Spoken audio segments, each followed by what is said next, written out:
Hari ini saya bongkarkan satu cara macam mana kita nak kenal pasti seseorang yang cuba nak buka kita punya aplikasi dalam telefon kita tanpa pengetahuan kita. Okey?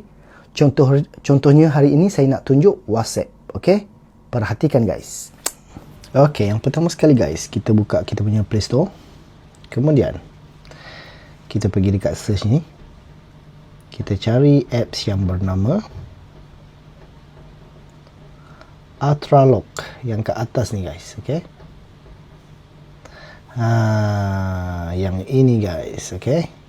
Kemudian kita install lah. Lepas dah install apa semua, kita open. Okey, untuk kali pertamanya, apa yang kita kena buat?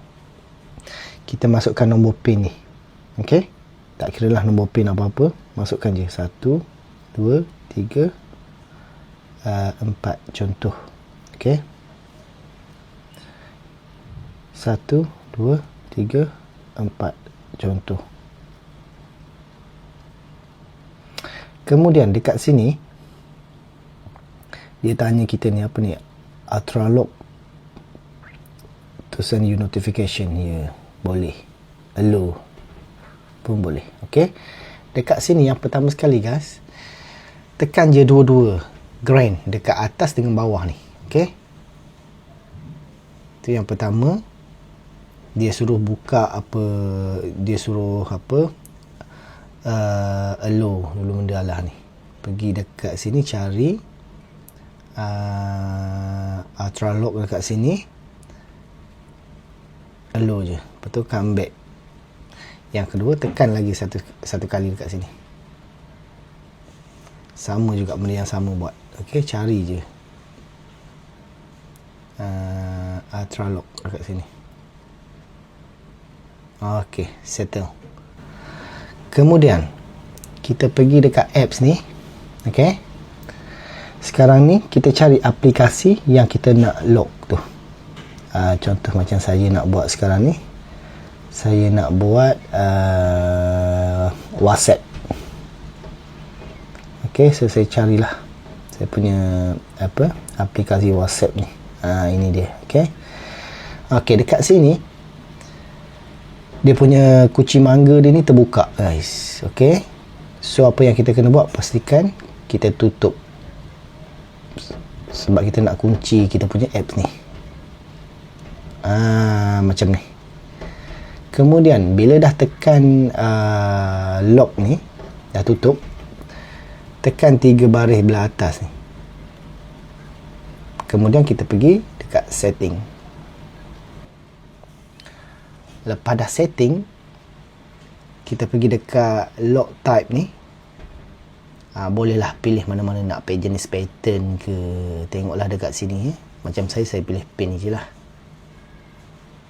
Ok. Lepas tu dekat sini dia tulis background. Tak kira, ini sekadar optional je lah. Nak color-color apa.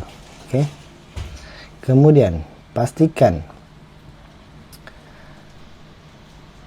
dekat sini dia ada pattern ni kena on.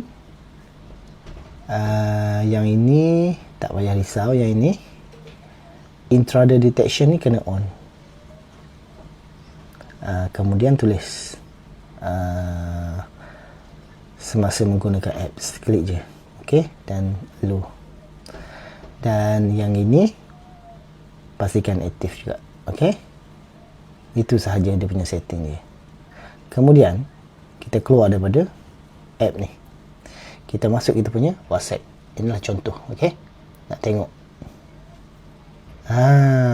Jadinya kita kena masukkan nombor PIN tadilah. Contohnya orang yang nak orang datang ni dia masukkan nombor PIN yang salah, contoh.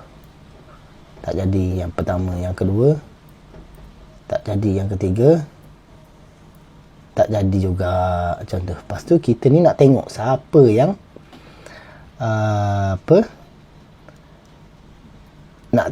nak buka kita punya aplikasi kita ni, siapa. So apa yang kita buat, kita pergi balik dekat apps tu, Ultralock. Kita masuk nombor PIN kita macam biasa dekat sini.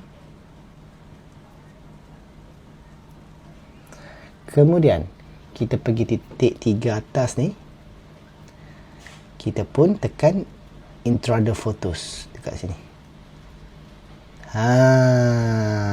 Nampak guys? Ini dia tadi. Orang yang cuba untuk buka kita punya apps. Okay guys, itu sahaja. Bila dah tahu, diam-diam sudah guys, okay? Selamat mencuba.